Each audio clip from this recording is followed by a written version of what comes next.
My daughter screamed through the phone. "Don't come back. You're not wanted." The words split the quiet room. My hand jerked, the phone slipped, and it hit the floor with a crack. I froze, breath shattered, the silence louder than her voice. If you're watching this, subscribe and let me know where you're watching from. I am 73 years old. I taught 3rd grade for 42 years. I raised Sophie alone after her father died. I thought I knew what love looked like. Last Tuesday started like any other day. I was folding towels in my kitchen. The phone rang. Sophie's name lit up the screen. She didn't say hello. She never does anymore. Sophie told me she needed me to watch Oliver this weekend. Some work retreat in Asheville.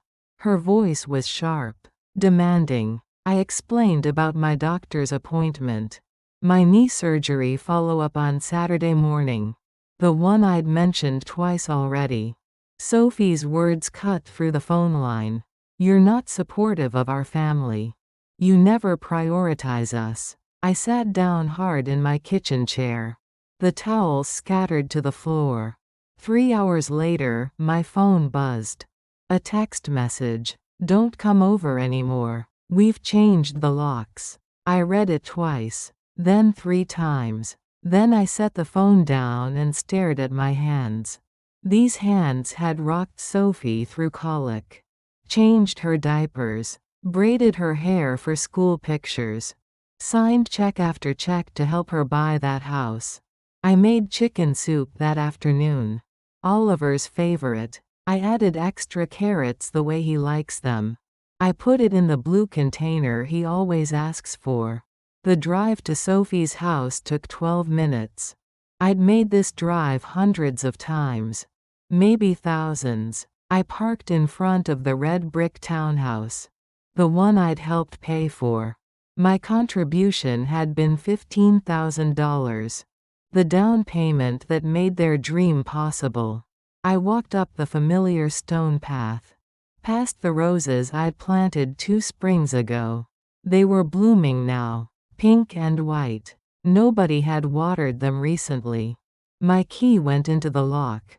It wouldn't turn. I tried again. And again. The metal felt different. New. Upstairs, a curtain moved. Someone was watching me struggle with my own key. My own soup growing cold in my hands. I knocked on the door. Gently at first. Then louder. Oliver's stroller sat on the porch. Folded and waiting. His little sandals were lined up by the door. Size 7. He'd grown out of size 6 just last month. No one came to the door. I walked back to my car. My legs felt unsteady, like walking on a boat in rough water. The soup container was still warm in my lap. I'd made enough for 3 days of lunches.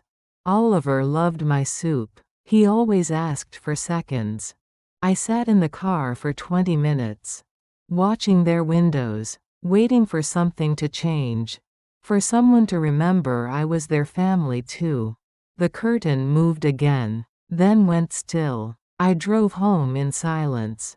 No radio. No music. Just the sound of my turn signal clicking at red lights. At home, I set the soup on my kitchen counter. I wouldn't eat it. It was Oliver's soup.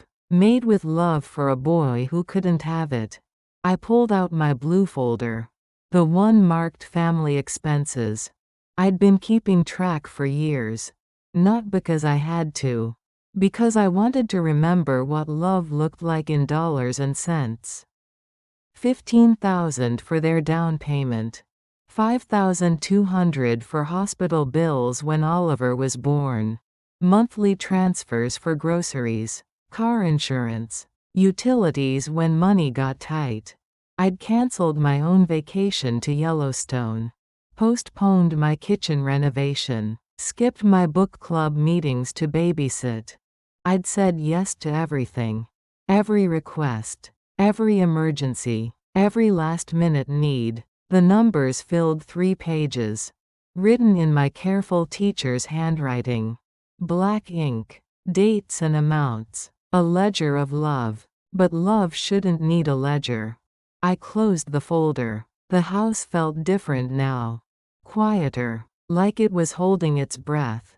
I made tea and forgot to drink it. I walked from room to room, touching things that used to matter. Pictures of Sophie's graduation. Oliver's crayon drawings stuck to my refrigerator. In one drawing, he'd written me and Grandma's house in careful letters. 2 stick figures holding hands. A yellow sun in the corner. I took the drawing down, folded it carefully, put it in my pocket. Tomorrow, I would call Martin Lowell, my attorney, the man who'd helped me through Robert's death 10 years ago.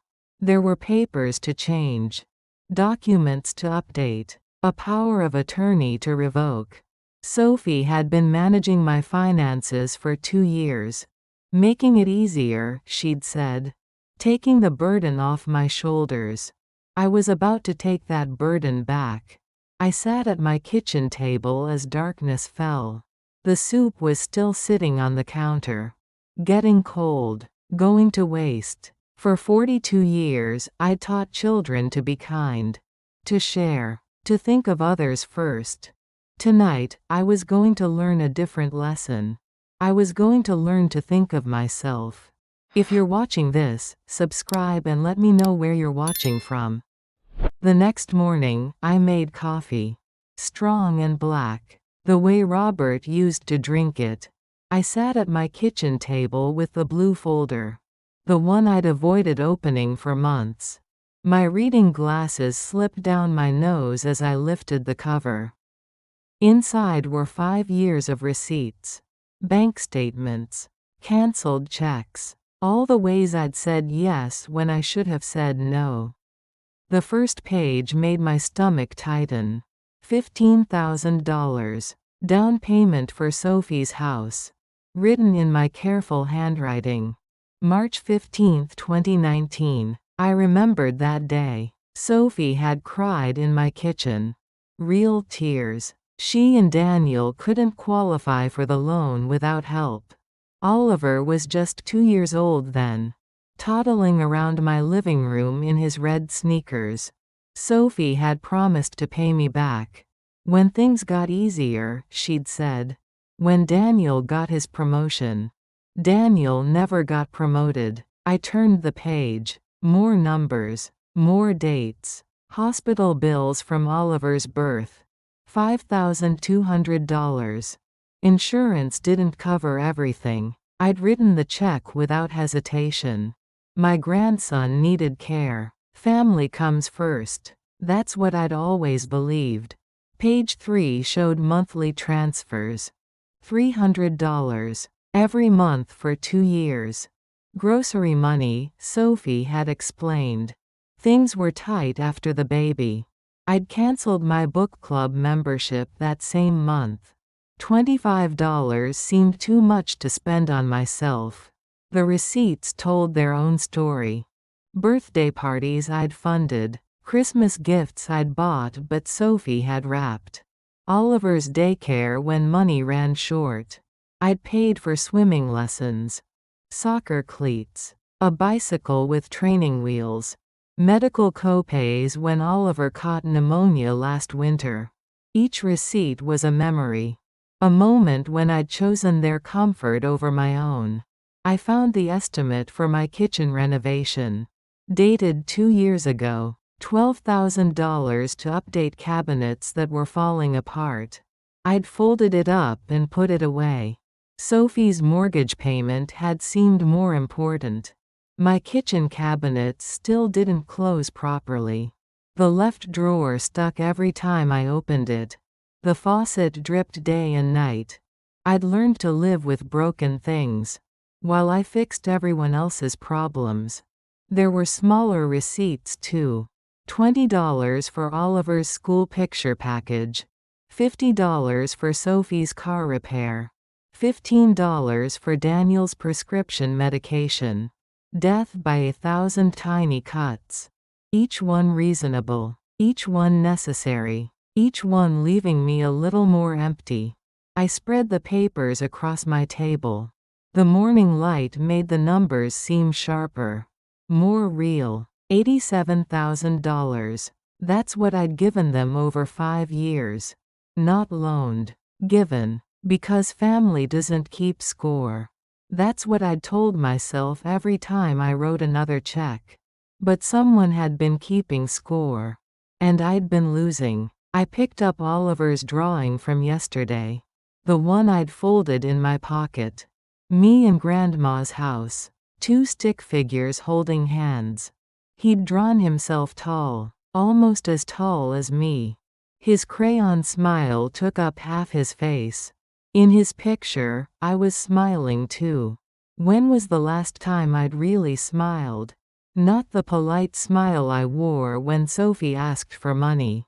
Not the tired smile I managed at doctor appointments. A real smile. The kind that starts in your chest and works its way up.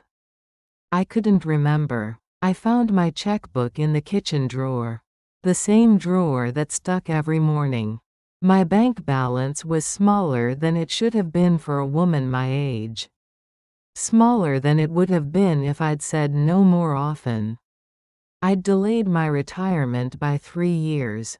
Kept teaching when my knees ached and my back complained. Because Sophie needed help with the house payment. I'd eaten pasta and canned soup while they went out to restaurants.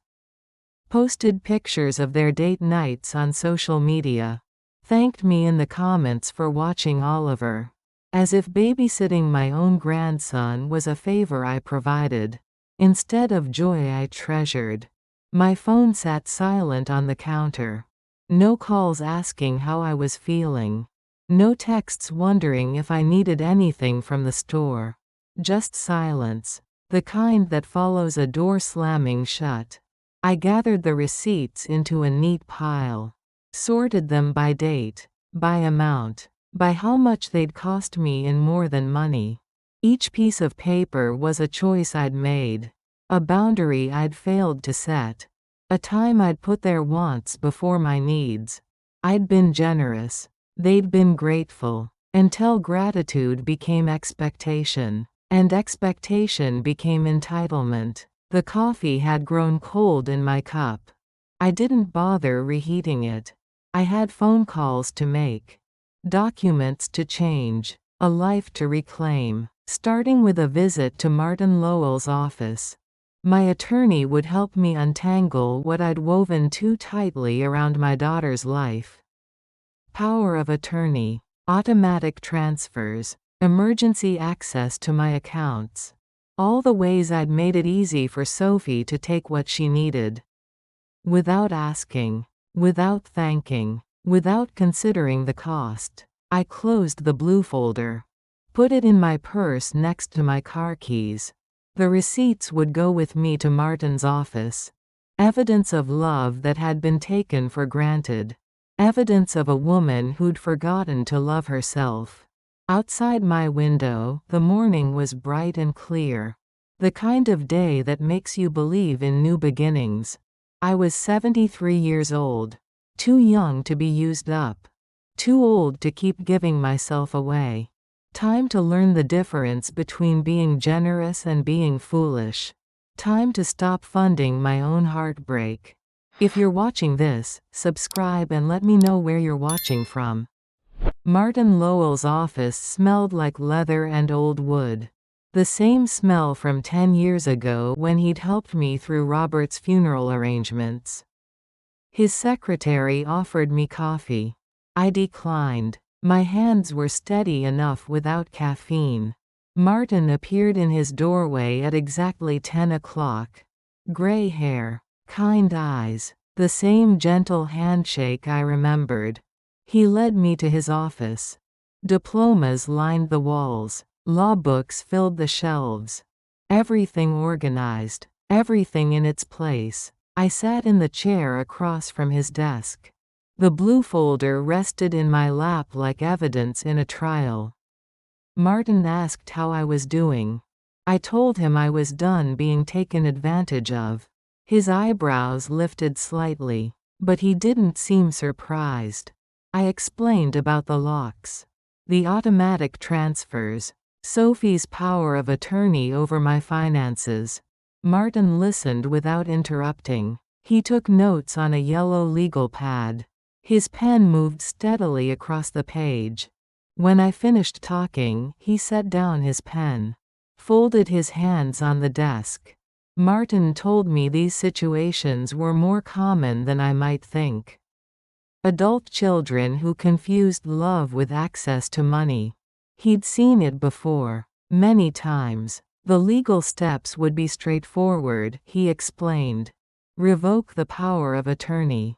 Stop the automatic transfers. Change my will if I wanted to. I wanted to. Martin pulled out forms from his filing cabinet. Standard documents, he said. Nothing complicated. The first form revoked Sophie's power of attorney. Effective immediately. I signed my name with care. Each letter deliberate. Final. The second form authorized Martin to contact my bank. Stop all automatic transfers to Sophie's accounts. Another signature. Another door closing. The third form was for my will. The one that currently left everything to Sophie. I thought about Hannah, my niece in Maine, the one who called on my birthday. Sent Christmas cards signed with her own hand. Hannah had never asked me for money. Never made me feel guilty for having needs of my own. I told Martin the first wanted everything to go to Hannah. House, savings, investments. All of it. He asked if I was certain. Mentioned that family situations sometimes improve with time. I was certain. Martin explained the process would take a few weeks. Documents to file, banks to notify, legal procedures to follow. But the power of attorney would end today. Sophie would lose access to my accounts immediately. I felt lighter already. Martin walked me to the lobby. His secretary scheduled a follow-up appointment for next month. I drove to the bank next. First National, where I'd done business for 30 years. The parking lot was half empty. Tuesday afternoon quiet. Inside, fluorescent lights hummed overhead.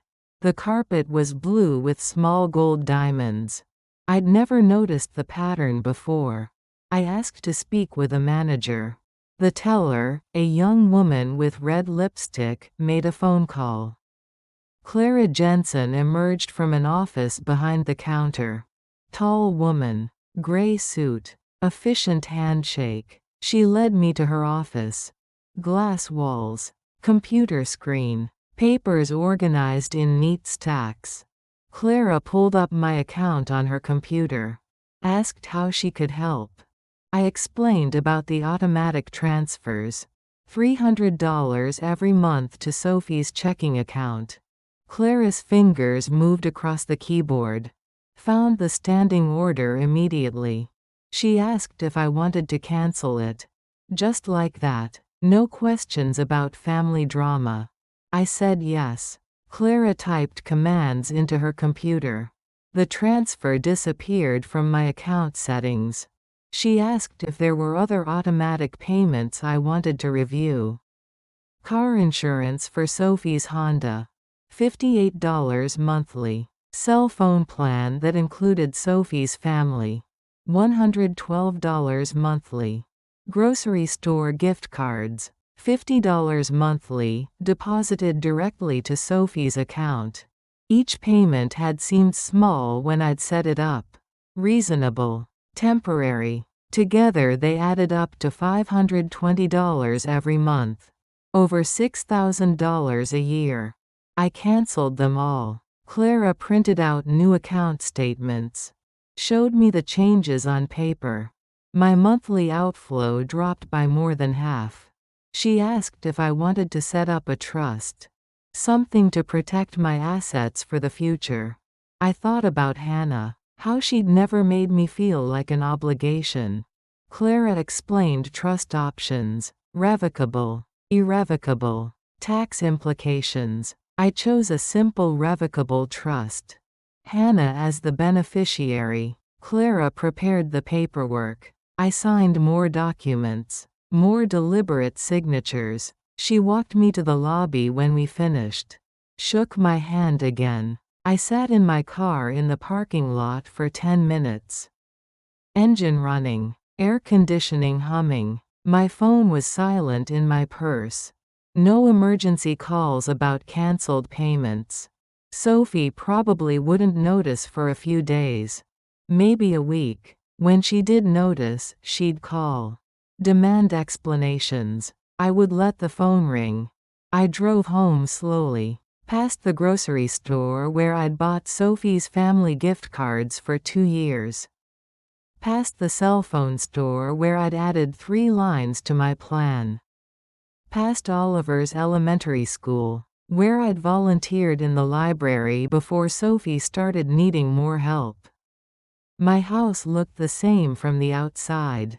White shutters, red front door, garden that needed weeding. But inside, something had shifted. The air felt different, cleaner somehow. I made a sandwich for lunch.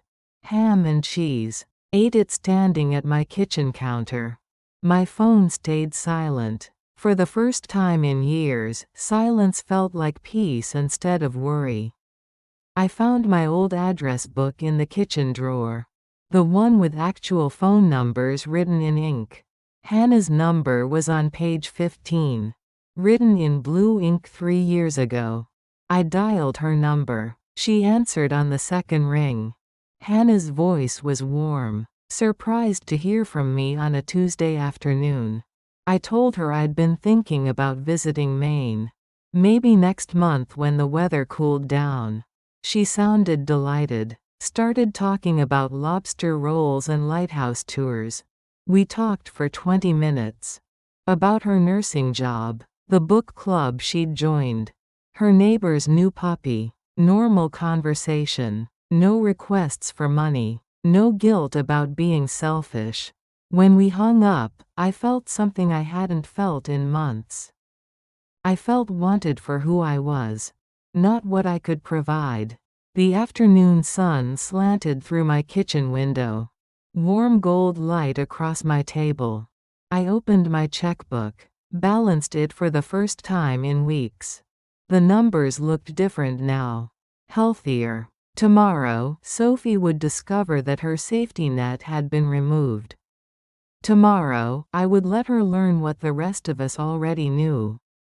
That standing on your own 2 feet builds character.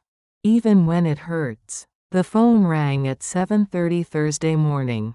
I was making oatmeal. The old-fashioned kind that takes 20 minutes to cook properly.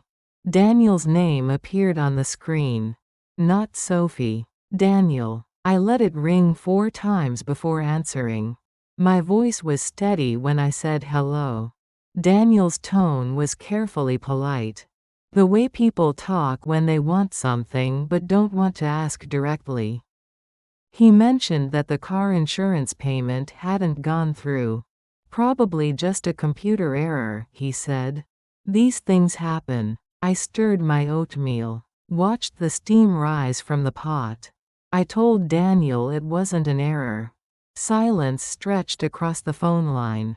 Long enough for me to add a pinch of salt to my breakfast. Daniel's voice changed. Still polite, but with an edge underneath. He reminded me that Sophie was my only daughter. My only family, really. Oliver was my only grandchild. I turned off the heat under my oatmeal. Set the spoon down carefully. Daniel explained that families support each other. That's what makes them families. I asked Daniel when his family had last supported me. Another silence. Shorter this time. He mentioned my birthday dinner last month. How they'd taken me to that nice restaurant. The one where I'd paid the check. $87 for 4 people. Including the tip I'd left while Daniel was in the restroom. Daniel said they'd spent time with me. Quality time. That had value too. I poured my oatmeal into a bowl. Added brown sugar and butter. I told Daniel that my lawyer would be in touch about some document changes. Then I hung up. My oatmeal was perfect. Creamy, sweet, exactly the way I liked it. The phone stayed quiet for 3 hours. I weeded my garden, read 2 chapters of a mystery novel, washed a load of towels. At 11:15, my phone buzzed. A text from Sophie. The message was long. Paragraphs of accusations wrapped in concern. Sophie wrote that I was making a mistake, acting impulsively, letting my emotions cloud my judgment. She reminded me that families stick together, through good times and bad. She warned me that I'd regret pushing them away, that I'd be lonely, that I'd have no one. The message ended with a threat disguised as worry. If I kept acting like this, she couldn't guarantee Oliver would want to see me. I set the phone down, finished folding my towels, each towel folded the same way, in half, then in half again, then in thirds. Order, precision, things I could control. My doorbell rang at 2 o'clock. I looked through the peephole. Margaret Hill stood on my porch. My old friend from teaching. Retired now. Gray hair pulled back in a sensible bun. Margaret held a plate covered with aluminum foil. "Banana bread," she announced when I opened the door. We sat at my kitchen table. The same table where I'd counted receipts 2 days ago.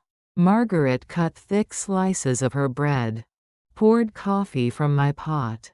She asked how I was doing. Really doing. I told her about the locks, the cancelled payments, Sophie's angry messages. Margaret chewed her bread slowly, nodded at appropriate moments. When I finished talking, Margaret set down her coffee cup, looked me straight in the eye. She told me that love isn't a debit card. You can't keep swiping it until it's maxed out. Margaret had seen this before. Parents who gave until they had nothing left. Children who took until there was nothing left to take. She asked me when I'd last done something just for myself. I couldn't remember. Margaret stayed for an hour. We talked about books, the weather, her neighbor's loud dog, normal conversation, the kind I'd almost forgotten how to have. After she left, I sat in my living room.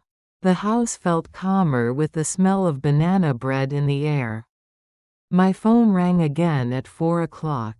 Sophie this time. Her voice was sharp, demanding. She wanted to know what I thought I was doing. I told her I was taking care of myself for a change. Sophie's voice got louder. She listed everything she'd done for me over the years, driving me to doctor appointments, including me in family dinners, letting me babysit Oliver. Each item on her list was something I'd either paid for or provided myself. The doctor appointments where I'd paid for parking and bought lunch afterward.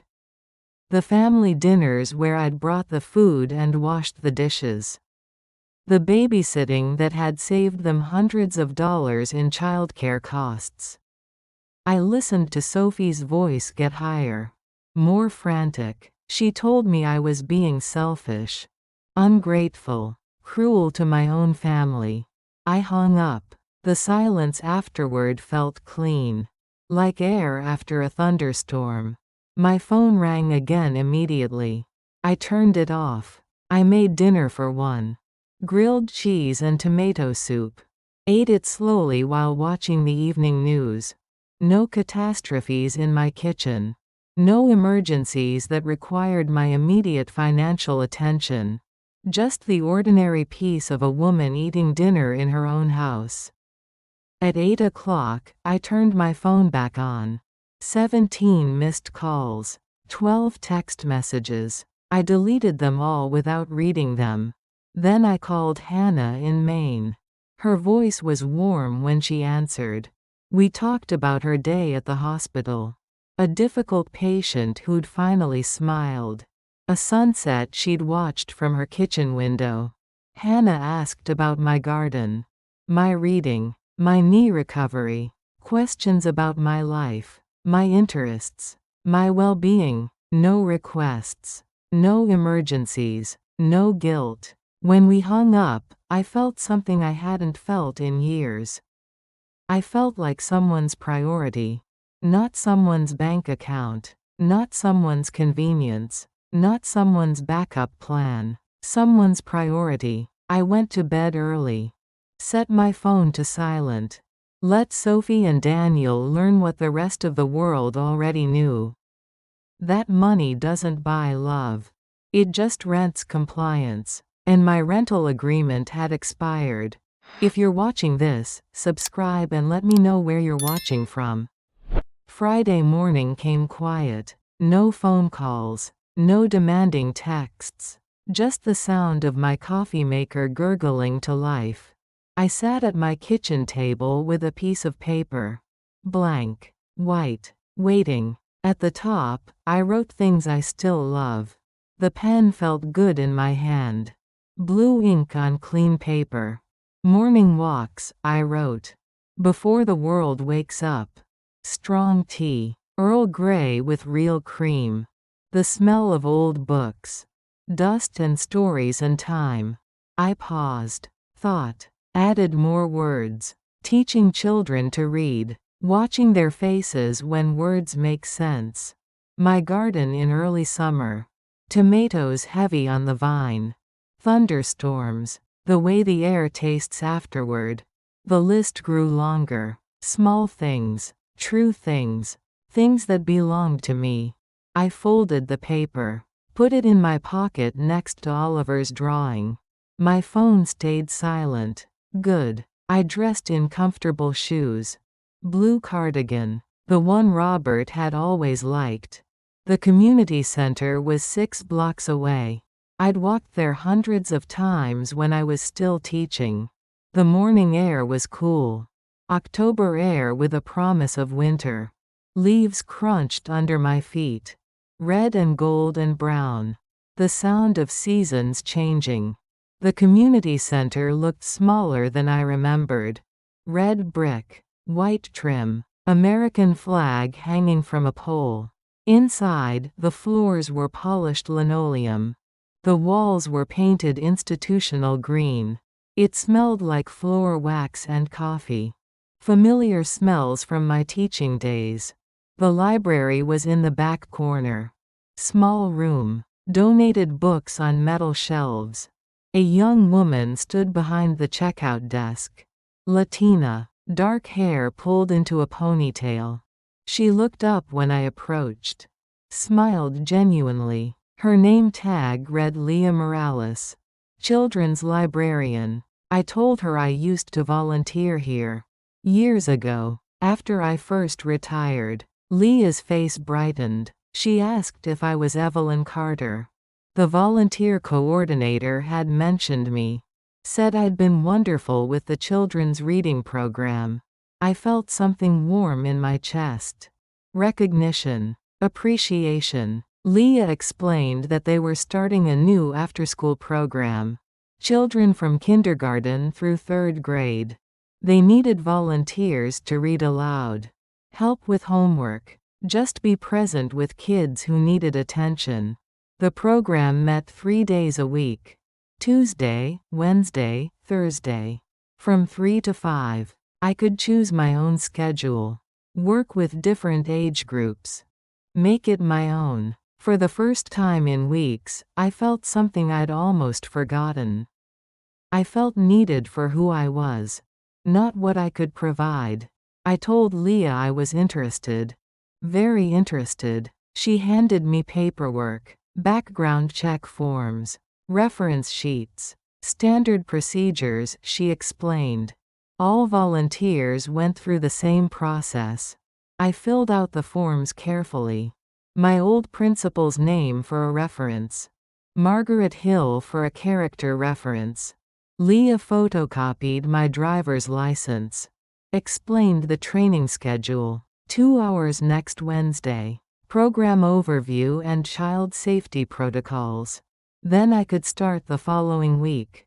I walked home slowly, the paperwork tucked safely in my purse. The world looked different somehow. Brighter. More possible. I stopped at the grocery store. Bought ingredients for vegetable soup. The kind I used to make for my students when they were sick. At home, I chopped onions and carrots, celery and potatoes. The rhythm of cooking felt meditative. Knife against cutting board, oil heating in the pot. My phone sat silent on the counter. I didn't miss its noise. The soup simmered for 2 hours, filled my kitchen with warm smells. I ate a bowl for lunch, saved the rest for the week ahead. That evening, I sat in my living room with a cup of tea. Earl Grey with cream. I pulled out the list I'd made that morning. Things I still love. Added new words at the bottom. Teaching children to read, I wrote again. Deliberately. Being needed for the right reasons. Using my gifts instead of my wallet. The paper was getting full. I liked the way it looked. Evidence of a life that had value beyond bank account numbers. I thought about Oliver, my grandson with the bright smile and gentle heart. He'd been caught in the middle of this mess. Used as leverage in his mother's manipulation. But children are resilient. Smarter than adults give them credit for. Oliver would understand someday, when he was older, when he had children of his own. He'd understand the difference between love that demanded and love that simply existed. Between grandmothers who bought affection and grandmothers who earned it. I folded the list again. Put it back in my pocket. Tomorrow was Saturday. I'd work in my garden. Read my book. Make plans for the week ahead. Simple plans. Quiet plans. Plans that belonged to me. No emergency phone calls. No last-minute babysitting requests. No guilt trips disguised as family obligations. Just the ordinary pleasure of a woman who'd remembered how to live for herself. Sunday, I'd call Hannah. Tell her about the volunteer opportunity. She'd be pleased. Hannah understood the joy of helping others without being taken advantage of. The difference between giving from abundance and giving from desperation. Between choosing to help and being forced to provide. I turned off my phone before bed. Let the silence settle around me like a comfortable blanket. Somewhere across town, Sophie was probably wondering why her calls went unanswered. Daniel was probably calculating the cost of car insurance and cell phone bills. Oliver was probably asking questions they couldn't answer honestly. But those were their problems now. Their consequences to manage. I had my own life to rebuild. My own purpose to rediscover. Starting with a room full of children who needed someone to read them stories. Someone who showed up because she wanted to be there. Not because she owed anyone anything. The freedom in that thought was almost overwhelming. After 42 years of teaching and 5 years of bankrolling my daughter's life, I was finally going to work for joy again. Pure, simple joy. The kind that doesn't come with invoices attached. 3 weeks later, I packed a small suitcase. 2 sweaters. Comfortable shoes. The mystery novel I'd been meaning to finish. The train to Maine left at 9:15 Tuesday morning. I'd bought the ticket online. First class. A luxury I hadn't allowed myself in years. Hannah met me at Portland Station. Her smile was genuine. No agenda hiding underneath. She drove a blue Honda with dog hair on the seats. Her neighbor's golden retriever, she explained. She watched him sometimes when Mrs. Peterson traveled. The drive to her house took 40 minutes. Through pine forests and past rocky coastline. Hannah talked about her work at the hospital. A new patient who'd made her laugh. The book club that was reading Jane Austen. Normal conversation. No requests for money hidden in the small talk. Her house sat on a hill overlooking Casco Bay. White clapboard siding. Blue shutters. A front porch with 2 rocking chairs. Inside, the air smelled like clam chowder and wood smoke. Hannah had made lunch. Real Maine lobster rolls. Thick chunks of meat in buttered rolls. We ate on her back deck. Salt air and seagulls. The sound of waves against rocks below. Hannah asked about my volunteer work at the library. How the children were responding. I told her about Marcus. Age 6. Struggled with reading. Lit up when I helped him sound out new words. And Emma. 7 years old. Loved story time. Always asked for one more chapter. Hannah listened like my stories mattered. Like my work had value beyond the money it didn't make. After lunch, she showed me to the guest room. Yellow walls. White curtains. A view of the harbor. On the nightstand sat a small brass key tied with ribbon. Hannah explained that it was a copy of her house key. For me to keep. She wanted me to know I always had a place to come. No questions asked. No explanations required. Her words hit something deep in my chest. The simple gift of belonging without conditions. I held the key carefully. Heavy brass. Warm from her hands. That evening, we walked down to the water. The tide was coming in.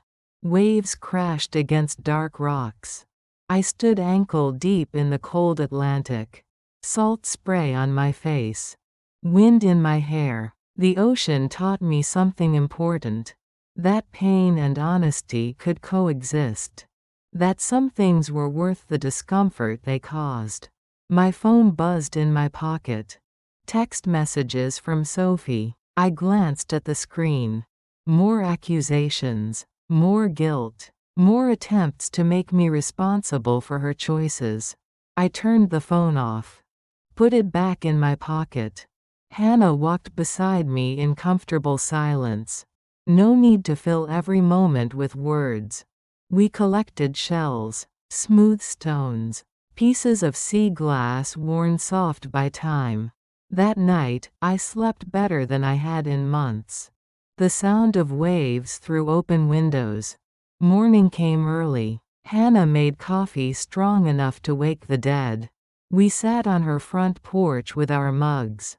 Watched fishing boats head out to sea. Hannah asked if I was happy with the changes I'd made.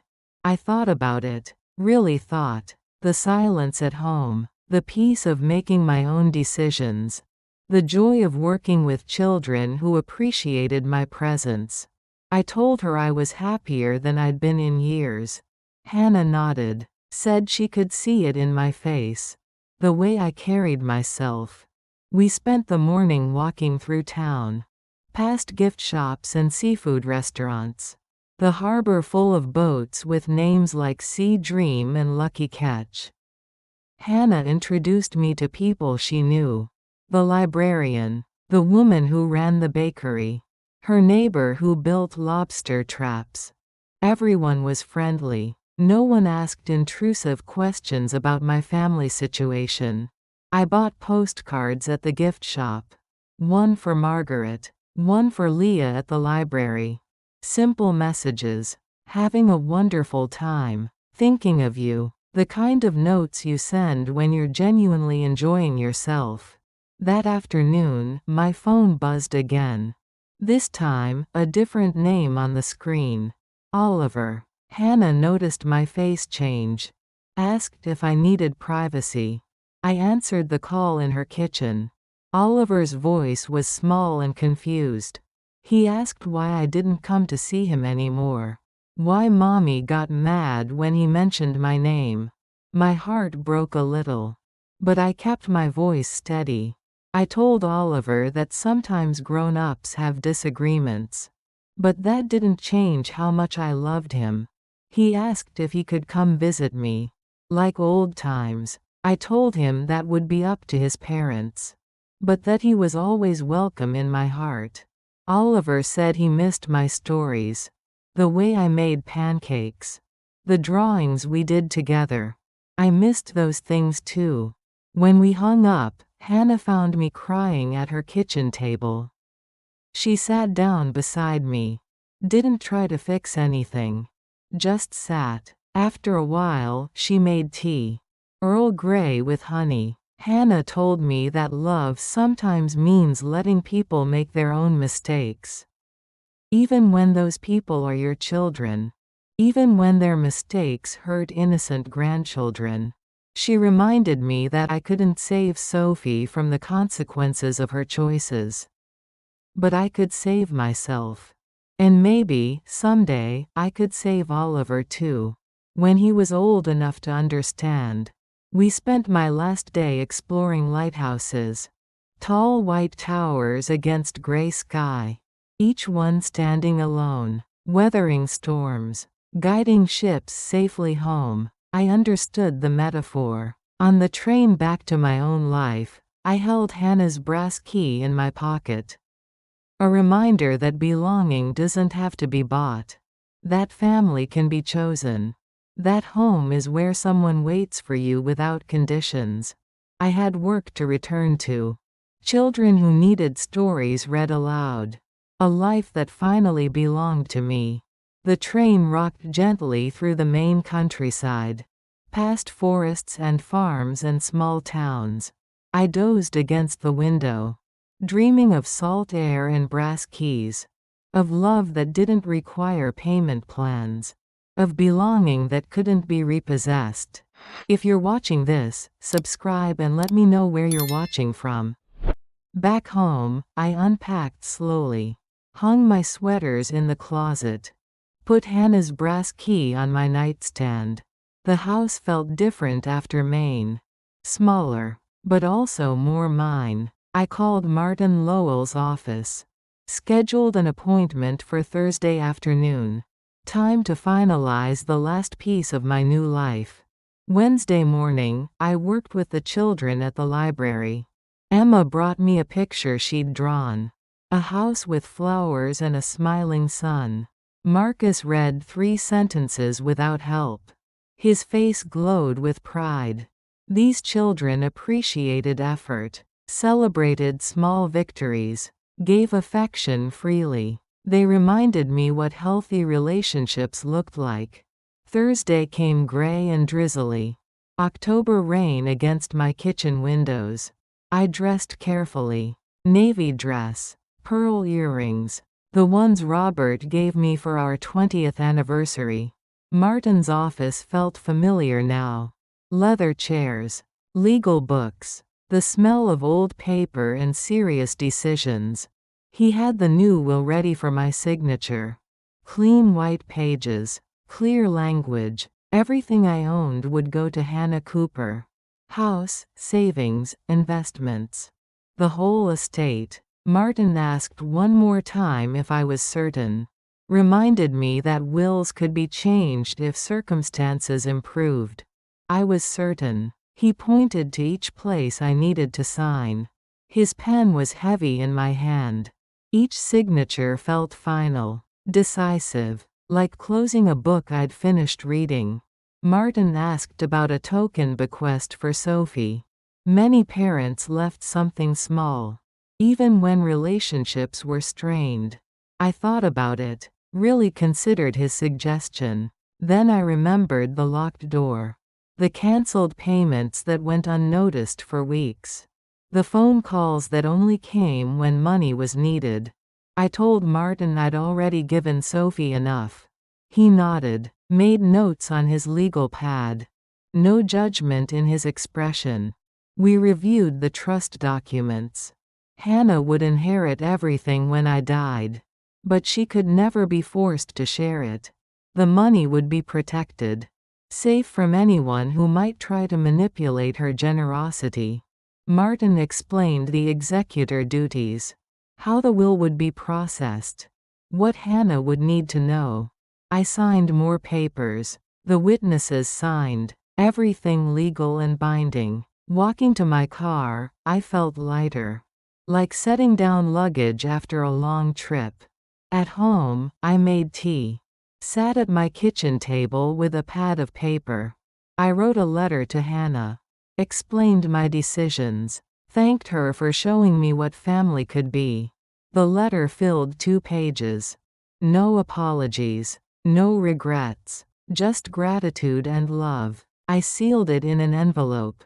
Put it in my jewelry box for safekeeping. That evening, I cleaned out my closets. Donated clothes I never wore.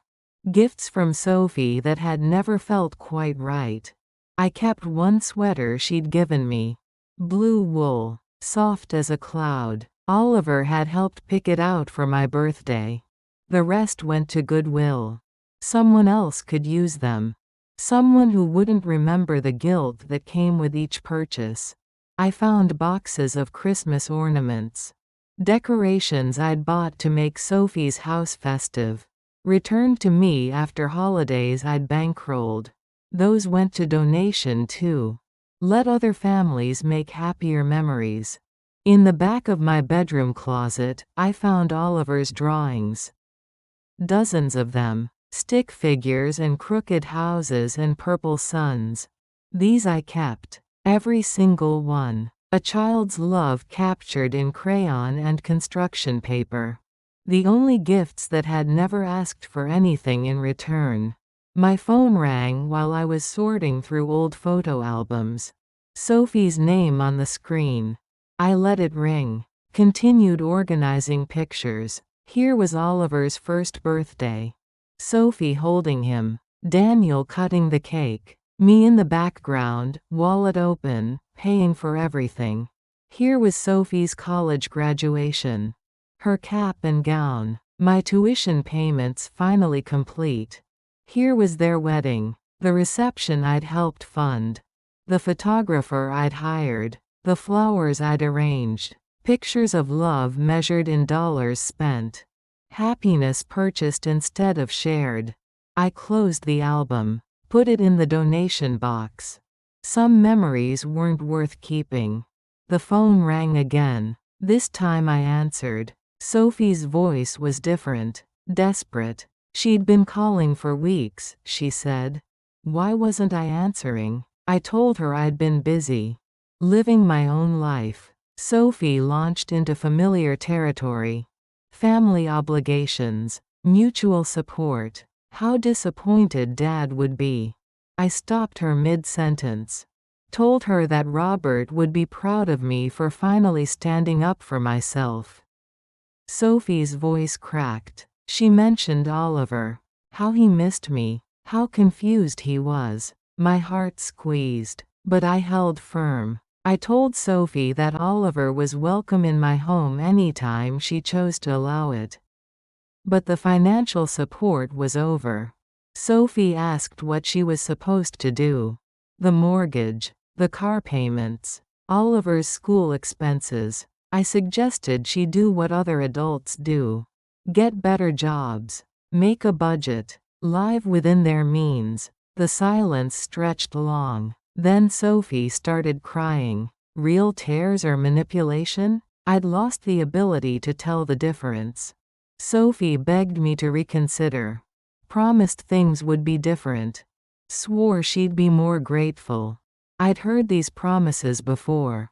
Usually right before another emergency requiring my checkbook. I told Sophie I loved her. But I was done being her bank. Then I hung up. The house settled into evening quiet. Rain still pattering against windows. The sound of my own breathing. I made dinner. Pasta with vegetables from my garden. Ate it slowly while reading my mystery novel. The phone stayed silent. Good. At 9 o'clock, I called Hannah. Told her about the will. The trust. The legal protections in place. Hannah was quiet for a long moment. Then she thanked me. Not for the money. For trusting her judgment. For believing she'd use the inheritance wisely. For giving her the gift of choice. We talked for an hour. About books and weather and her neighbor's new puppy. Normal conversation. No hidden agendas. No emotional manipulation. Just two women who'd chosen to love each other without conditions. When we hung up, I felt complete. Like a puzzle with all its pieces finally in place. Tomorrow I'd work with the children again. Read stories. Help with homework. Be useful in ways that mattered. Tonight I'd sleep peacefully. In a house that belonged to me. In a life I'd finally chosen for myself. The rain continued falling, washing the world clean for tomorrow. 2 months passed in quiet contentment. Library work 3 days a week. Morning walks. Evening tea with good books. My phone stayed mostly silent. Occasional texts from Sophie. Desperate, angry, then pleading. I read them, deleted them, moved on with my day. The children at the library had become my joy. Marcus could read entire paragraphs now. Emma had started writing her own stories. They hugged me when I arrived. Saved drawings for me to admire. Asked about my weekend plans. Pure affection. No strings attached. Saturday morning in December came cold and bright. I was making pancakes when someone knocked on my front door. Not the doorbell. A soft knock. Hesitant. I looked through the peephole. Saw no one. Opened the door anyway. Oliver stood on my porch. Small backpack hanging from his shoulders. Red winter coat zipped to his chin. His face was tear-streaked. His nose was running from the cold. Behind him, Sophie sat in her car. Engine running. She didn't get out. Oliver looked up at me with eyes exactly like his grandfather's. Robert's eyes in a child's face. He asked if he could stay with me. Just for a little while. My heart cracked open. All the walls I'd built came tumbling down. I opened my arms. Oliver ran into them. He smelled like strawberry shampoo and winter air. His coat was damp from snow. I carried him inside. Set him down gently in my warm kitchen. He looked around like he was memorizing everything. The yellow curtains. The cookie jar shaped like a cat. His drawings still stuck to my refrigerator. Oliver said he'd missed this place. Missed me. I told him I'd missed him too. More than words could say. Sophie's car pulled away. No goodbye. No instructions about pickup time. I helped Oliver take off his coat. Hung it carefully on the back of a chair. His backpack held 3 things. Pajamas. A toothbrush. The book about foxes we used to read together. The book was worn from handling. Pages soft with love. I asked if he was hungry. Of course he was. 8-year-olds are always hungry. I made him pancakes. Real ones with butter and maple syrup. The kind his mother said were too unhealthy. Oliver ate 4 pancakes. Drank 2 glasses of milk. Smiled for the first time since he'd arrived. We spent the morning doing what we'd always done. Reading stories. Drawing pictures. Building towers with blocks I'd kept in the closet. Oliver told me about school. His friend Jake who collected baseball cards. The science project about butterflies. Normal conversation. The kind I'd forgotten how much I'd missed. At lunch, he asked why I hadn't visited anymore. Why Mom got mad when he mentioned my name. I chose my words carefully. Told him that sometimes grown-ups have disagreements. But that didn't change how much we love each other. Oliver nodded like he understood. Children are wiser than we think. That afternoon, we walked to the park. The one with the old wooden playground. Swings that creaked in the winter wind. Oliver pumped his legs. Swung higher and higher. Laughed like he'd forgotten he was supposed to be sad. I pushed him gently. Watched his hair fly in the cold air. For the first time in months, I felt complete. Like a piece of myself had been returned. We came home as the sun was setting. Made hot chocolate with marshmallows. Sat by the window watching snow begin to fall. Oliver asked if he could stay longer. Maybe even sleep over. I told him that was up to his parents. But he was always welcome in my home. He curled up next to me on the sofa. His head on my shoulder. The Fox book in his lap. We read the familiar story together. About a little fox who got lost in the woods. Found his way home by following the sound of his mother's voice. Oliver's favorite part was the ending. When the fox's mother said that home is where someone waits for you. He looked up at me with those serious gray eyes. Said he'd always known I was waiting for him. The words hit me like physical blows.